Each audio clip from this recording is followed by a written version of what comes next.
Salam pemersatu antar bangsa, salam kikuk-kikuk yang sangat luar biasa. Wahai sahabat pemersatu antar bangsa, kali ini kita akan membahas sebuah kisah yang penuh keajaiban dan tak terduga. Di sebuah desa terpencil, hiduplah seorang wanita cantik jelita bernama Surti. Namun di balik kecantikannya, Surti menyimpan kesedihan mendalam. 5 kali sudah dia menikah, 5 kali pula dia gagal menemukan kebahagiaan tanpa keturunan dan tanpa harapan. Ia tinggal di sebuah gubuk derita, terperangkap dalam kehidupan yang suram. Namun, tak ada yang bisa menduga nasib seseorang. Pernikahannya yang keenam dengan seorang kakek tua bernama Kakek Sugiono, seorang tukang pijat sederhana, menjadi awal dari kisah yang luar biasa.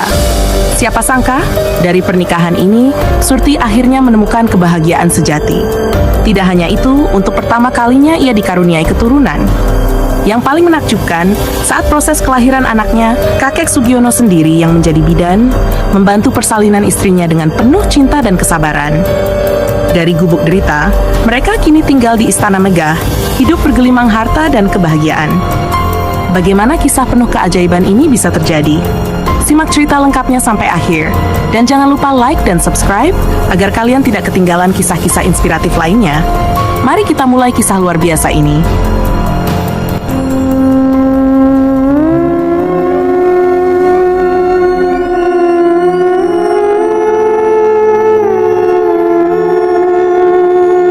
Kehidupan Surti tampak seakan terkunci dalam nasib buruk yang tiada habisnya. Setelah 5 kali menikah dan 5 kali pula gagal, tak ada anak yang hadir dalam hidupnya. Setiap pernikahan berakhir dengan tangisan dan kesedihan.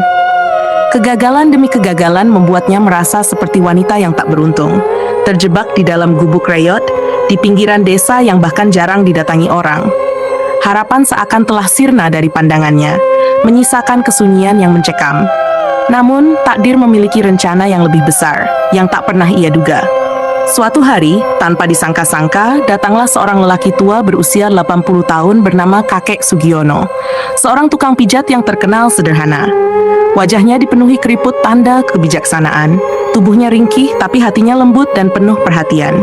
Tidak ada kemewahan, tidak ada janji-janji manis seperti pria-pria yang datang sebelumnya. Namun entah kenapa, Surti merasa ada ketenangan yang hadir saat berada di dekat kakek tua itu. Meski awalnya Surti ragu, keputusannya untuk menikahi Kakek Sugiono adalah sesuatu yang tidak pernah disesali. Mereka hidup dalam kesederhanaan, namun perlahan ia mulai merasakan kebahagiaan yang berbeda. Kehangatan yang diberikan Kakek Sugiono tidak hanya berasal dari pijatannya yang menyembuhkan lelah, tapi juga dari hati yang tulus, jauh berbeda dari pernikahannya yang terdahulu. Dan kemudian datanglah momen yang paling tak terduga. Surti merasa ada perubahan dalam tubuhnya. Ia mendatangi dukun kampung, dan kabar bahagia itu datang. Surti hamil. Setelah bertahun-tahun menanti, penantian panjangnya akhirnya terjawab. Kegembiraan itu seperti mimpi yang terlalu indah untuk dipercayai. Tetapi keajaiban tidak berhenti di situ. Saat malam persalinan tiba, dalam gubuk derita mereka yang sepi, hujan turun deras dan jalanan ke desa ditutup oleh longsoran tanah. Bidan yang seharusnya datang terjebak di tengah badai. Dalam kepanikan, rasa takut menyeruak di antara doa-doa. Namun, Kakek Sugiono tidak goyah. Dengan tangan gemetar tapi hati yang kuat, ia mengambil alih tugas sebagai bidan untuk istrinya. Di bawah sorotan cahaya lilin yang redup, dengan kesabaran yang penuh cinta, Kakek Sugiono menolong kelahiran anak mereka. Dan ketika tangisan bayi itu pecah di udara malam yang dingin, Surti dan Kakek Sugiono menangis bahagia. Seorang bayi laki-laki lahir dalam keadaan sehat. Keajaiban yang tak hanya menghadirkan kebahagiaan, tapi juga merubah hidup mereka secara luar biasa. Kabar tentang kelahiran ini menyebar di seluruh desa. Mereka yang dulu memandang rendah Surti, kini mulai melihatnya dengan penuh kekaguman. Tidak lama setelah kelahiran, usaha pijat sederhana Kakek Sugiono tiba-tiba berkembang pesat. Orang-orang dari berbagai tempat datang mencari pengobatan dari kakek yang pernah dianggap tidak lebih dari tukang pijat biasa. Rezeki datang bertubi-tubi. Kehidupan mereka berubah drastis. Dari gubuk derita yang reyot, kini mereka pindah ke sebuah rumah besar, hampir seperti istana. Namun, bagaimana bisa perubahan ini terjadi begitu cepat? Apa rahasia di balik keberuntungan luar biasa yang tiba-tiba menghampiri mereka? Apakah ada sesuatu yang lebih dari sekadar kebetulan dalam perjalanan hidup mereka? Kisah ini belum selesai dan masih banyak keajaiban yang menanti. Simak kelanjutannya hingga akhir, dan jangan lupa untuk like dan subscribe agar kalian tidak melewatkan satupun bagian dari cerita penuh keajaiban ini. Mari kita lanjutkan. Di balik kebahagiaan yang kini mulai terukir dalam hidup Surti dan kakek Sugiono, gubuk mereka tak selalu menjadi tempat yang tenang. Setelah bayi mungil lahir dengan selamat di bawah tangan bidan sang suami sendiri, kehidupan mereka yang tadinya sederhana mulai mendapat sorotan dari warga desa. Bisnis pijat kakek Sugiono berkembang pesat. Namun hal itu tak berarti mereka bebas dari bayang-bayang masa lalu. Suatu malam, di tengah suara angin yang menderu dan bulan yang tertutup awan kelam, gubuk kecil mereka kembali menjadi saksi atas kegelapan lain yang berusaha menyusup. Malam itu, Surti sedang sendirian di rumah bersama bayi kecilnya. Kakek Sugiono pergi ke desa sebelah untuk memberikan pengobatan. Tiba-tiba, dari kegelapan muncul sekelompok preman kampung yang selama ini sering membuat keributan.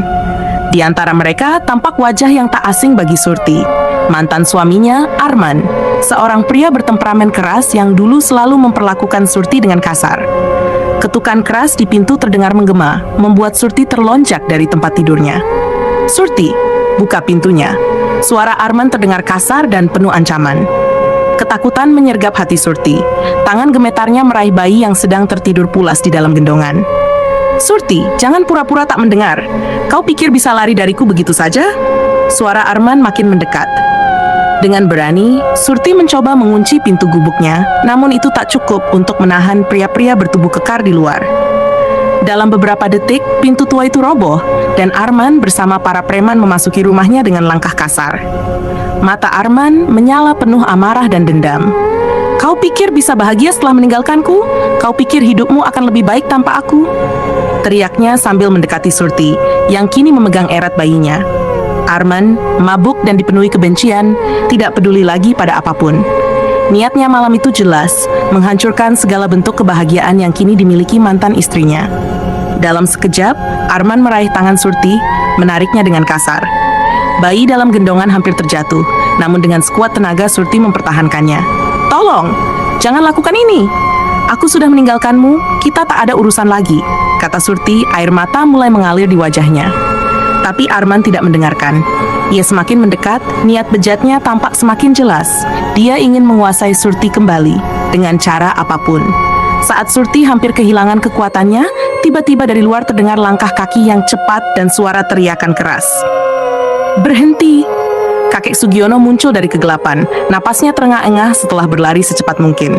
Melihat suaminya, Surti merasa ada secercah harapan. Namun Arman hanya tertawa mengejek. "Kakek tua ini yang kau pilih?" Ejek Arman dengan suara penuh kebencian. "Kau pikir dia bisa melindungimu, Surti? Dia bahkan tidak bisa melawan angin." Arman mendekat ke arah kakek Sugiono, wajahnya penuh dengan penghinaan. Namun, dengan ketenangan yang tidak terduga, kakek Sugiono berdiri tegak. Meskipun tubuhnya renta, ia tidak goyah. "Arman, kau sudah kehilangan hak untuk menyakiti Surti. Pergilah sebelum kau menyesal." Kata-kata kakek Sugiono terdengar tegas dan penuh keyakinan. Ada sesuatu dalam suaranya yang membuat Arman terhenti sejenak, tapi amarahnya terlalu besar. Dalam satu gerakan cepat, Arman mencoba menyerang kakek Sugiono. Namun, dengan lincah, meski usianya sudah lanjut, kakek Sugiono menangkis serangan itu, dan dalam satu gerakan tak terduga, ia mendorong Arman ke tanah. Preman-preman yang tadinya mendukung Arman, terkejut melihat ketangguhan kakek tua itu.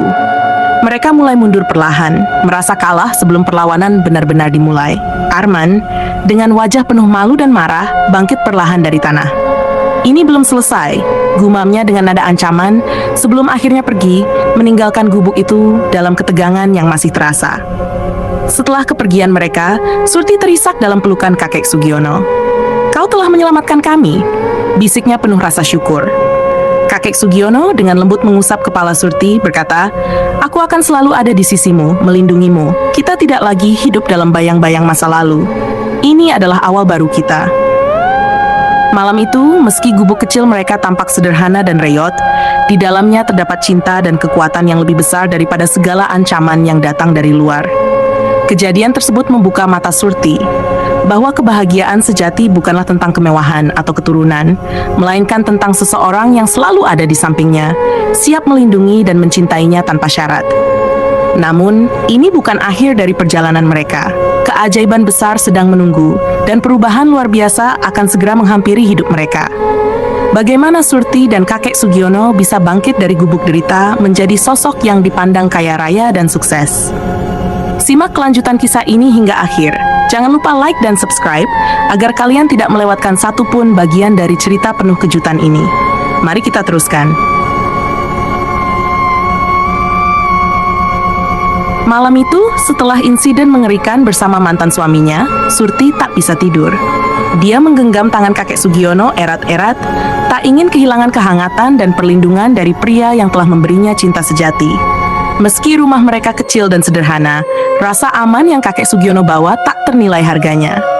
Di setiap napasnya, ada keyakinan bahwa meski hidup tak mudah, bersama mereka bisa menaklukkan apapun. Namun, takdir sepertinya masih menyimpan kejutan lain untuk mereka. Kabar tentang bagaimana kakek Sugiono, seorang tukang pijat tua, berhasil melindungi keluarganya dari ancaman menyebar cepat. Banyak orang di desa mulai menghormatinya, tidak hanya sebagai tukang pijat yang andal, tapi juga sebagai seorang lelaki dengan hati yang kuat dan penuh kasih sayang.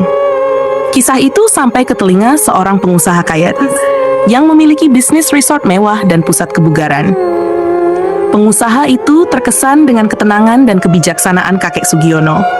Ia pun datang dari jauh untuk bertemu dengan kakek Sugiono, ingin mendapatkan pijatan yang katanya dapat menyembuhkan tubuh dan jiwa.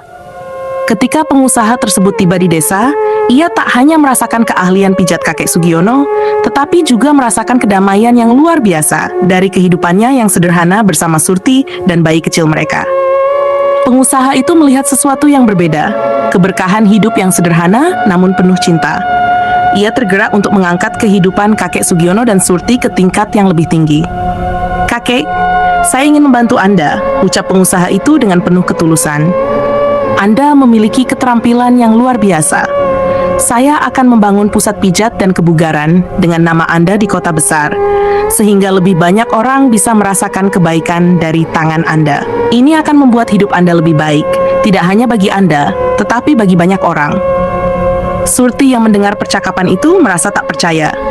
"Apakah ini mimpi?" pikirnya. Dari seorang tukang pijat sederhana di gubuk kecil, kakek Sugiono akan diangkat menjadi pemilik bisnis besar di kota. Kehidupan yang dulu penuh kemelaratan kini akan segera berubah. Namun, di balik kegembiraan itu, ada rasa takut yang menyelinap. Apakah mereka siap meninggalkan kehidupan sederhana di desa ini? Apakah kesuksesan besar di kota bisa membawa kebahagiaan sejati, atau justru merenggut kedamaian yang selama ini mereka miliki? Meskipun ragu, kakek Sugiono dan Surti memutuskan untuk mengambil kesempatan itu. Mereka pindah ke kota, memulai kehidupan baru dengan pusat pijat mewah yang diberi nama Sugiono's Healing Hands. Dalam beberapa bulan, bisnis mereka meledak. Klien-klien dari berbagai kalangan, pengusaha, selebriti, bahkan pejabat, datang untuk mendapatkan pijatan legendaris dari kakek Sugiono. Uang mulai mengalir dengan deras. Kehidupan mereka berubah dalam sekejap. Dari tinggal di gubuk derita, kini mereka menetap di sebuah rumah besar di kota, lengkap dengan mobil-mobil mewah dan segala fasilitas yang tak pernah terbayangkan sebelumnya. Mereka menjadi salah satu keluarga terkaya di kota, dan pusat pijat kakek Sugiono dikenal sebagai salah satu yang terbaik di negara itu. Namun, dalam kebahagiaan yang melimpah itu, Surti merasakan sesuatu yang hilang. Di tengah kesibukan dan kemewahan, ia mulai merindukan kehidupan sederhana mereka di desa, di mana cinta mereka lebih kuat dari segala kemewahan materi yang kini mengelilingi mereka. Bayi mereka tumbuh dalam limpahan harta, tapi Surti khawatir ia akan kehilangan makna kebahagiaan sejati yang pernah mereka miliki. Suatu malam, ketika semua terasa sunyi, Surti bertanya kepada kakek Sugiono, "Apakah kau bahagia dengan semua ini?" Kakek Sugiono terdiam sejenak, lalu dengan senyuman lembut, ia berkata, "Kebahagiaan tidak datang dari istana atau harta, Surti. Kebahagiaan sejati adalah saat kita bersama, saling melindungi, seperti saat dulu kita di gubuk kecil itu. Segala yang kita miliki sekarang adalah bonus dari kerja keras, tapi cintamu adalah harta terbesarku." Perkataan itu menghantam hati Surti dengan begitu mendalam. Ia menyadari, tidak peduli seberapa besar kekayaan yang mereka miliki, kebahagiaan yang sesungguhnya adalah cinta yang mereka bagi, dan kesederhanaan yang dulu mereka tinggalkan. Namun, kisah mereka belum selesai. Mantan suami Surti, Arman, yang hidupnya semakin terpuruk, melihat kesuksesan luar biasa kakek Sugiono dan Surti dari kejauhan. Rasa iri dan dendamnya semakin membara. Arman mulai menyusun rencana jahat untuk menghancurkan bisnis mereka, berusaha merampas kebahagiaan yang dulu ia sia-siakan. Apakah Arman akan berhasil menghancurkan kehidupan baru yang telah dibangun kakek Sugiono dan Surti? Ataukah cinta dan ketulusan akan kembali menang atas segala kejahatan dan iri hati? Simak kelanjutan kisah penuh keajaiban dan drama ini. Jangan lupa untuk like, subscribe, dan nyalakan lonceng notifikasinya agar kalian tidak ketinggalan kelanjutan dari kisah penuh inspirasi ini. Kehidupan Surti dan kakek Sugiono yang semula tenang berubah menjadi cerita penuh tantangan dan kemewahan. Setelah pusat pijat Sugiono's Healing Hands sukses besar, harta dan pengaruh yang mereka miliki terus bertambah. Mereka hidup di rumah mewah, mengenakan pakaian mahal, dan membesarkan anak-anak mereka dalam kenyamanan yang luar biasa. Meski semua tampak sempurna, kebahagiaan yang dulu mereka rasakan di gubuk kecil seolah mulai memudar di tengah kehidupan gemerlap. Namun, di balik semua itu, Arman, mantan suami Surti, yang kini hidup dalam kemiskinan dan rasa dendam yang menghitam di hatinya, terus mengawasi. Hidupnya hancur sejak perceraiannya dengan Surti. Setelah gagal dalam pernikahan dan hidup tanpa pekerjaan tetap, Arman kini terpuruk. Sementara mantan istrinya semakin kaya dan terkenal. Aku akan merebut semuanya kembali, bisik Arman dalam hatinya.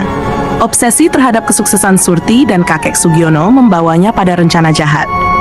Suatu malam, saat hujan deras mengguyur kota, Arman memutuskan untuk bergerak. Dia menyewa beberapa orang untuk menyusup ke dalam pusat pijat milik kakek Sugiono. Mereka menyabotase tempat itu, mengatur agar ada pelanggan penting yang merasa tidak puas dan menyebarkan rumor buruk tentang pelayanan mereka. Aku akan membuat bisnis mereka hancur, kata Arman penuh kebencian. Kabar buruk mulai beredar di media sosial dan surat kabar. Berita miring tentang pusat pijat kakek Sugiono menyebar, menghancurkan reputasi mereka yang sudah dibangun dengan susah payah. Sugiono's Healing Hands mulai kehilangan klien besar, pemasukan menurun drastis, dan beberapa cabang harus ditutup. Dalam sekejap, Surti dan kakek Sugiono menghadapi ancaman kehancuran finansial yang tiba-tiba. Di tengah krisis ini, Surti mulai merasakan tekanan yang luar biasa. Ia menangis di malam hari, merasa khawatir tentang masa depan mereka. Apakah kita akan kembali hidup seperti dulu? Apakah semua yang telah kita bangun akan hancur? Bisiknya sambil memeluk kakek Sugiono. Di matanya ada bayang-bayang kehidupan sulit yang dulu mereka tinggalkan.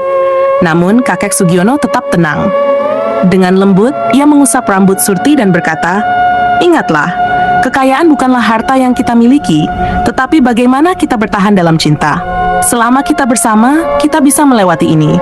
Seperti dulu, kita melewati masa-masa sulit di gubuk kecil." Meski begitu, serangan demi serangan terus berdatangan. Arman, yang kini semakin berani, mencoba menghubungi media untuk membuat lebih banyak skandal tentang Surti dan kakek Sugiono. Dia bahkan mencoba untuk mendekati beberapa investor dan klien besar mereka, berusaha merusak hubungan bisnis yang telah mereka bangun.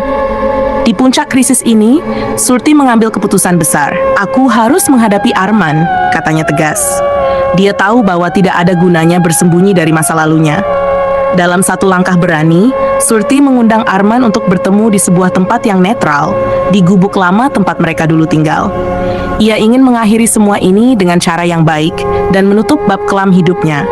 Saat mereka bertemu di gubuk itu, Arman datang dengan tatapan penuh kebencian. "Kau pikir hidupmu akan selalu sempurna, Surti? Kau pikir lelaki tua itu bisa memberikanmu segalanya? Lihat sekarang, bisnis kalian hancur dan kau akan kembali jatuh." Namun Surti dengan tenang menjawab, "Arman, hidupku bukan tentang uang atau kemewahan. Ketika kau meninggalkanku, aku menemukan sesuatu yang lebih penting daripada harta. Aku menemukan cinta yang tulus, sesuatu yang kau tak pernah berikan. Jadi meski kita kehilangan semua ini, aku tetap akan bahagia, karena aku hidup bersama orang yang mencintaiku dengan tulus." Arman terdiam. Kata-kata Surti menusuk hatinya. Dalam sekejap, dia melihat kebenaran yang selama ini dia abaikan. Bukan harta yang membuat Surti bahagia, melainkan cinta yang ia miliki bersama kakek Sugiono. Arman tiba-tiba merasa kosong, karena meski ia telah berusaha menghancurkan kehidupan mereka, ternyata ia yang kehilangan segalanya. Kehidupan tanpa cinta dan kebahagiaan adalah kekosongan yang sejati. Dengan rasa malu, Arman meninggalkan gubuk itu dan Surti tahu bahwa kali ini segalanya benar-benar berakhir. Tidak ada lagi bayang-bayang masa lalu yang akan menghantui hidupnya. Beberapa bulan kemudian, setelah badai skandal mereda, bisnis mereka perlahan pulih. Bukan karena uang atau kekuatan, tapi karena banyak orang yang melihat cinta dan ketulusan dalam setiap pijatan yang diberikan oleh kakek Sugiono. Klien-klien lama kembali, dan reputasi mereka dibangun kembali, lebih kuat dari sebelumnya. Bahkan, beberapa media yang sempat memberitakan hal buruk tentang mereka, kini memberikan liputan khusus tentang perjalanan hidup mereka yang luar biasa. Kehidupan mereka kembali tenang, meski kini dengan lebih banyak kebijaksanaan. Surti dan kakek Sugiono tahu bahwa kekayaan yang sejati tidak datang dari harta benda, melainkan dari cinta yang tulus, keteguhan hati, dan ketenangan dalam menghadapi segala ujian. Pesan moral dari kisah ini adalah sederhana namun dalam.